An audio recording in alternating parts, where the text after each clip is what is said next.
இதுதான் நாம் தமிழர் கட்சியின் ஒருங்கிணைப்பாளர் சீமான் உச்சநீதிமன்றத்தில் செய்த மேல்முறையீடு வழக்கில் நடிகை விஜயலட்சுமி மீதான வழக்கு விசாரணைக்கு தடை விதித்து உச்சநீதிமன்றம் உத்தரவிட்டிருக்கிறது. சீமானுக்கு சாதகமான உத்தரவாக இந்த உத்தரவு பார்க்கப்படுகிறது.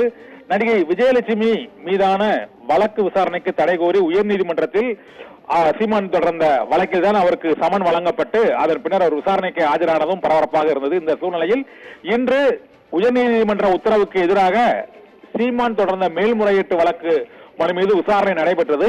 இந்த வழக்கு விசாரணையின் போது இந்த பாலியல் வழக்கு விவகாரத்தில் தாம் மிகவும் மோசமாக பாதிக்கப்பட்டிருக்கிறேன் என்றும் தனக்கு எதிரான வழக்கை 3 முறை நடிகை விஜயலட்சுமி திரும்ப பெற்றிருக்கிறார் என்றும் இதனால் இந்த வழக்கு விசாரணைக்கு தடை விதிக்க வேண்டும் என்றும் சீமான் தரப்பில் கோரப்பட்டது. இதையடுத்து இரு தரப்பினரும் இது தொடர்பாக பேசி முடிவெடுக்கலாம் என்றும் நீதிபதிகள் தரப்பில் தெரிவிக்கப்பட்டது.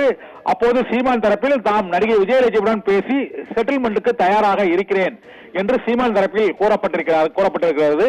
இந்த இருதரப்பு வாதங்களையும் கேட்ட நீதிபதிகள் நடிகை விஜயலட்சுமி மீதான வழக்கு விசாரணைக்கு தடை விதித்து இப்போது உச்சநீதிமன்றம் உத்தரவிட்டிருக்கிறது. இதனால் நாம் தமிழர் கட்சியின் தலைமை ஒருங்கிணைப்பாளர் சீமான் நடிகை விஜயலட்சுமி அளித்த புகார் தொடர்பாக விசாரணை நடத்துவதற்கு தடை விதிக்க கோரி நடத்திய அந்த வழக்கு விசாரணைக்கு இப்போது உச்ச நீதிமன்றம் தடை விதித்திருப்பதால் தொடர்ந்து இந்த வழக்கு விசாரணை நடைபெறுவதற்கு தமிழகத்தில் நடைபெறுவதற்கு தடை விதிக்கப்பட்டிருக்கிறது. ஏற்கனவே இந்த வழக்கு விசாரணையில் உயர்நீதிமன்ற உத்தரவு படி சென்னை நீலாங்கரையில் உள்ள சீமானின் இல்லத்தில் சமன் ஒட்டப்பட்டது. அப்போது உள்ளே இரு தரப்பினருக்கும் இடையே ஏற்பட்ட மோதல் மற்றும் காவலாளிகள் தாக்கப்பட்டு கைது செய்யப்பட்டது, துப்பாக்கி பறிமுதல் செய்யப்பட்டது என பல்வேறு சர்ச்சைகள் இடம்பெற்றன. இதையடுத்து சீமானுக்கு வலசரவாக்கம் காவல் நிலையத்தில் அவர் நள்ளிரவில் அவரிடம் விசாரணையும் நடத்தப்பட்டது. இந்த சூழ்நிலையில் தான் அதே நாளன்று அவர் உச்சநீதிமன்றத்தில் மேல்முறையீடு செய்திருந்தார். அந்த மேல்முறையீட்டு மனு இப்போது விசாரணைக்கு இன்று வந்தது. அந்த விசாரணையின் போது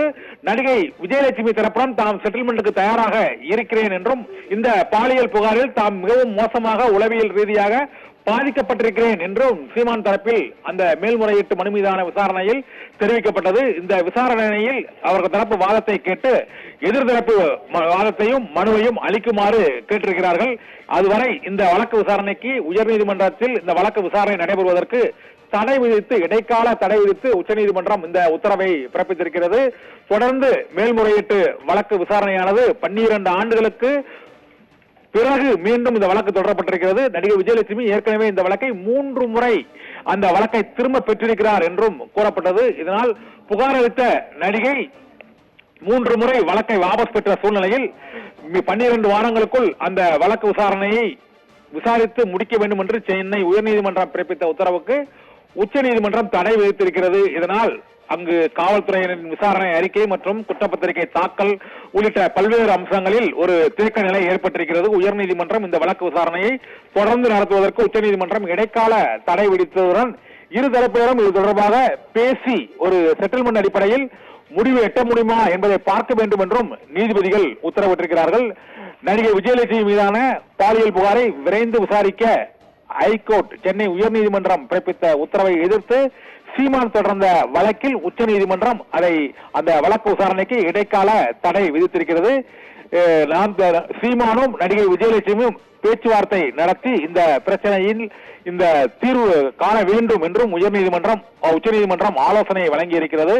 இதனால் சீமான் மீதான வழக்கின் விசாரணைக்கு இப்போது உச்சநீதிமன்றம் தடை விதித்திருப்பதால் உயர்நீதிமன்றத்தில் இந்த 12 வாரங்களுக்குள் விசாரணையை நடத்தி முடிக்க வேண்டும், இந்த வாரம் விசாரிக்க வேண்டும், அடுத்த 12 வாரங்களுக்குள் குற்றப்பத்திரிகை தாக்கல் செய்ய வேண்டும் என்ற உத்தரவுகள் அனைத்திற்கும் இடைக்கால தடை விதிக்கப்பட்டிருப்பதால் இப்போது நாம் தமிழர் கட்சியின் சீமான் தரப்பில் அந்த மேல்முறையீட்டு மனு வழக்கில் என்னென்ன வாதங்கள் முன்வைக்கப்பட்டன என்ற தகவல் வெளியாகி இருக்கிறது. அதில் இந்த நடிகை விஜயலட்சுமி மீதான இந்த பாலியல் வழக்கு விவகாரத்தில் தாம் கடுமையாக மன ரீதியாக பாதிக்கப்பட்டேன் என்றும் ஏற்கனவே நடிகை விஜயலட்சுமி 3 முறை இந்த வழக்கு விசாரணையில் அவர் வாபஸ் பெற்றிருக்கிறார். வழக்கை புகார் கொடுத்துவிட்டு 15 ஆண்டுகளில் 3 முறை வாபஸ் பெற்றிருக்கிறார். இப்போது மீண்டும் அவர் புகார் அளித்திருக்கக்கூடிய நிலையில் இந்த வழக்கின் உண்மைத்தன்மையை கணக்கில் எடுத்துக்கொள்ள வேண்டும் என்றும் தாம் எப்போதும் நடிகை விஜயலட்சுமியுடன் பேசி சுமூகமான தீர்வு கண்டு செட்டில்மெண்ட்டுக்கு தயாராக இருப்பதாகவும் சீமான் தரப்பில்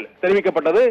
இதனை ஏற்றுக்கொண்ட உச்சநீதிமன்றமானது நடிகை விஜயலட்சுமியுடன் நாம் தமிழர் கட்சியின் தலைவர் சீமான் பேசி ஒரு ஒருமித்த முடிவை எட்டி அதை நீதிமன்றத்தில் தெரிவிக்க வேண்டும் என்று உச்சநீதிமன்றம் உத்தரவிட்டிருக்கிறது. இதனால் 12 வாரங்களில் விசாரணை நடத்தி அறிக்கை தாக்கல் செய்ய வேண்டிய அவசியம் இனிமேல் இல்லை என்று உச்சநீதிமன்ற இடைக்கால தடையின் மூலமாக முடிவெடுக்கப்பட்டிருக்கிறது. உச்சநீதிமன்றத்தில் சீமான் தரப்பும் மற்றும் விஜயலட்சுமி தரப்பும் அடுத்த கட்ட அவர்களுக்கிடையே ஏற்பட்டுள்ள ஒப்பந்தம் மற்றும் இந்த வழக்கு விசாரணைக்கு எவ்வாறு முடிவை எட்டுவது என்பது குறித்து இருதரப்பினரும் பேசி அந்த முடிவை உச்சநீதிமன்றத்தில் அறிவிக்க வேண்டும் என்று கூறி உச்சநீதிமன்றம் இந்த வழக்கு விசாரணைக்கு இடைக்கால தடை விதித்து உத்தரவிட்டிருக்கிறது. நிகிதா.